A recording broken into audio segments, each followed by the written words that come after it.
Now, I'm sorry if this lighting is terrible. So I do apologise. Right, so this video I'm talking about a book that I've just started called, it's an audiobook book that I've started to listen to, and I also do want the physical book because it's really grabbed me in a way. It's like, wow, that really worked. If you don't know, I am helping Mind.org and other organisations and other things that happen in people's lives and traumas that can cause mental health. And I'm doing a life coaching series of blogs and videos and books, which is going to become a course which I'm putting together. And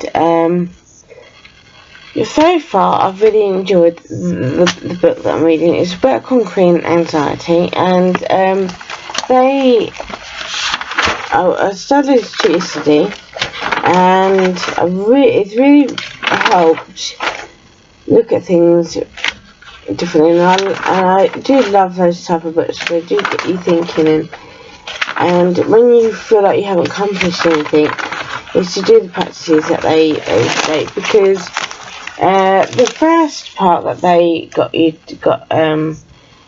asked you to do, and I want to go through in my notepad and write it down, and when I'll pass it on to see if it will help you, because in doing so, following those practices, I mean, I kind of realised I was doing them anyway, but it's always good to go over them. You know, not say every week or every month, but say every quarter, for example. So, so the one thing they asked was to briefly describe what you do on a typical day. What events and people have contributed to the way you feel? Now, that is something that I've been talking about.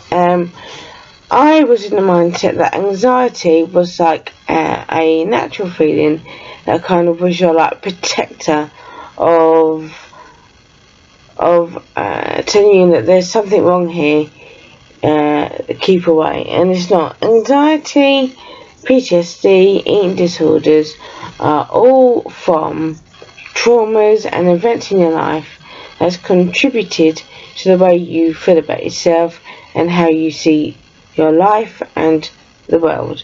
And so for me, so my typical day is I will always have a cup of tea and a sausage toast or a bowl of cereal. That's how I start my day, and I can't function without those two things. And I'm also writing a blog post at the minute talking about how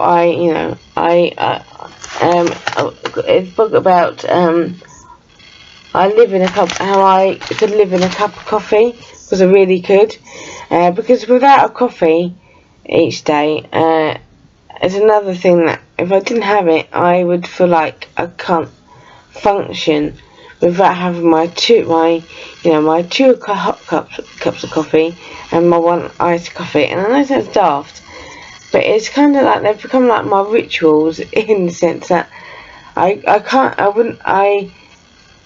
can't see a day without them, because of how warm and comforting coffee gives me, you know. And it's so strange how, a coffee bean can help, fix your day, but honestly it can. And I think it's because we all live on like comfort, and it is good to do things at a comfort zone, but it's also good to have things that because the whole point of changing your mindset, feeling good about yourself, is basically creating things that give you abundance in the day, and a purpose to get up. And having a cup of coffee each day is one of them for me. So, and there's things like that, and people think they need to write things down because that's the right thing to say, but not exactly how they feel. So I'm going to answer the question, really give an honest answer. And that negative, so the negative things that I've experienced in a typical day is basically being told I'm in debt when I'm not. Because I'm fed up with them stupid getting text messages, you know, saying that I owe money, and I can tell you I don't, and they are a massive con. It's just, you know, they just want you, because you get lots of those. One thing about those bloody text messages is that if you do reply back, they charge you for that text as well, and then they want to get all your bank details basically. So, you know, that's the negative part of a typical day for me, is when you got scammers on the loose, you know. And then it says score your negative feelings out of 10. So if you did that, it would be basically how I've done it is 1 is awful, 10 is great, and that's how I do it. But you could do it the other way, you know, where 1 is fantastic, 10 is awful, you know. It's however you want to do it, and then at the end, what they want you to do is at the end of the book is go through it again, you know. And it's good to go through these type of practices because I have gone through them similarly before with other books, but they are the best way of finding out what really is the cause of you being worried, stressed, giving you anxiety. For me, for example, I got really anxious when taking Henry to school at one point because I was on medication for psychosis. That really that is a very vicious medication because of how it has so many side effects. And I was also prescribed antihistamine to help me sleep once I got off of the olanzapine, to help me sleep, and that's a rare thing you can prescribe because antihistamines actually stop the blood flowing from your brain. It can. That's how dangerous they can be. And one morning I got up and my legs went, and I was absolutely petrified when that happened because I was like, bloody hell, how has that happened? And it wasn't because of a head rush. I got up quickly, my legs gave way, and it was really scary. And I thought, bloody hell, you know, something's not right here. And so I had to take action to, you know, and so I never took any of those again. It was and it had to be do with antihistamines because before then, with the other medication I had, even though say olanzapine can cause high blood sugar level, I never once ever felt like I was going to collapse or anything like that at all. It's the other things like it. After when you come off like olanzapine, it can cause really bad anxiety if you come straight off it. You know, that's why you have to come off of it gradually. You know, and the other things they've written down is things that have changed. What still needs to be worked on, and that is a really good question because, you know, sometimes we feel like we are not getting much out of a day, but we can't. But when we feel like that, we kind of then feel, oh God, my life is, you know, boring, not going anywhere, and we say those words, but we don't actually know a lot of the time. We can't see what it is that's really causing us to have a unproductive day, you know. I mean, the one thing that I would say is that don't give yourself, do a brain dump, which does really help, but don't try and do 25 things at a time because that is what causes stress, overwhelming, and anxiety, because then it becomes, instead of being that size, it becomes that size, and it's like, I don't think I can do that, so we thought, I can't be bothered, you know. So for me, when I now set tasks, I don't give myself more.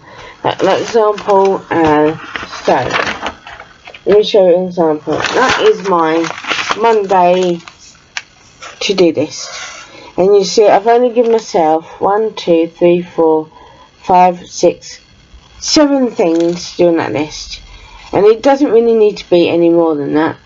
Even just breaking it down to 3 times a day or 1 item a day, it's still getting things done. And the thing about to do this is that, or task this, is that they're not there to. That's why I've changed them now to do this, because for me to do this means a chore, an errand. Where if I write it like that, like a task list, I see tasks as goals, and these are my goals for like what I set for Monday. You know, and that's one thing that you may find you're doing, is that you're giving yourself too much to do at once, and not giving yourself time to take breaks. You know, fit in some exercise if it makes you feel good. And it's just basically go through your day, break it down, and see what what do you do in the morning, what do you do in the afternoon, what do you do in the evening. You know, and that's all you need to do, is concentrate on the three elements in your home that you do every day, and that is in the morning, afternoon, evening. And it's just going through it, just breaking it down, especially trying to find the missing jigsaw puzzles, that jigsaw puzzle pieces that will help you feel better about yourself and have a better life. So I'm not going to go anymore because there's loads of questions. And then the other thing I've just listened to that I found that I was like, after I've just been like, wow, I need to share this. And it's basically they're saying to do a timeline, because a timeline can again find out, so there's 4 different ways you could do this. You could do like a blank page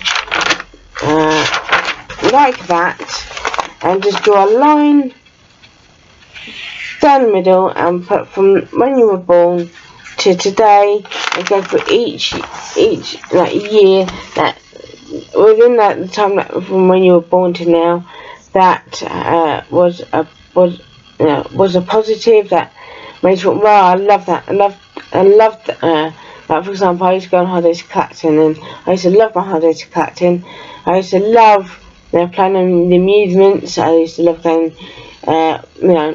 sitting listening to the bingo, and then joining in the evening disco, the fancy dress competitions, the funny bikes we used to be able to ride on, the ice cream store we used to go and get ice creams, the beach, and the caravan we stepped in, and it's going through. They were like fantastic holidays, and I remember my first holiday in Clacton was around about 1982.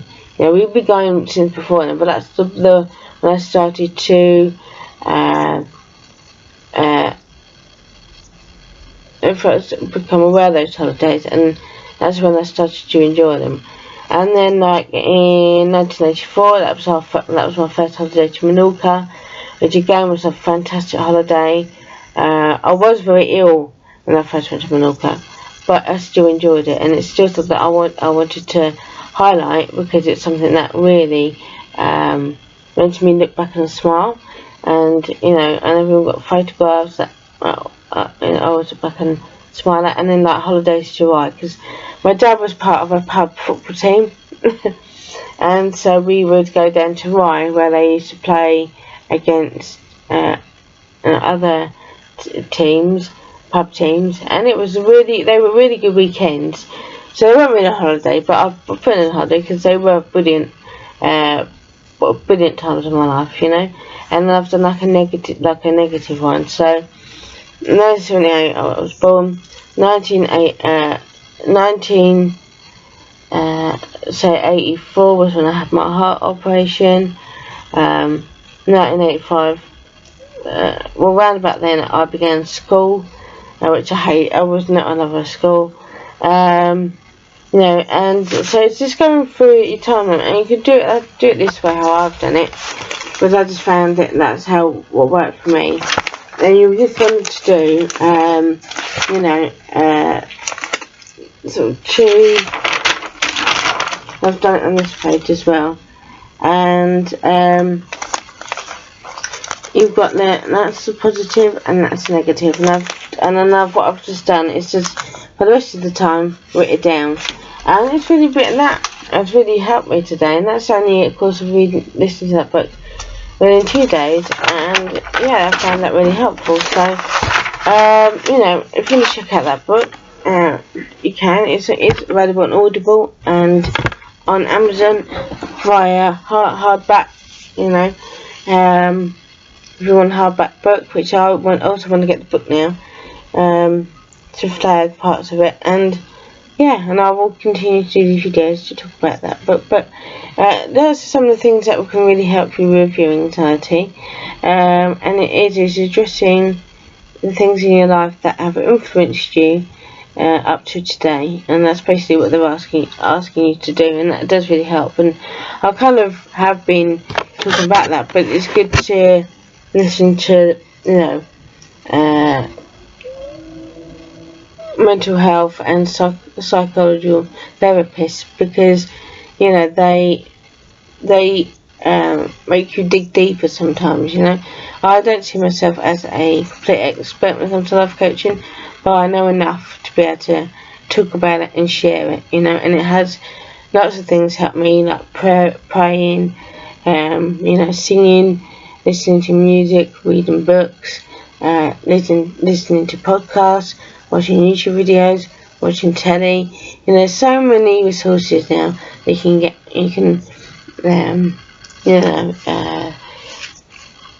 things that you can use, and there's lots of YouTube videos where there's people talking about anxiety, on YouTube, so it's a great resource, and you just got to find what makes you click, if you know what I mean. And yeah, it's all about finding a sense of purpose. So thank you for watching, and I'll see you next one. Take care.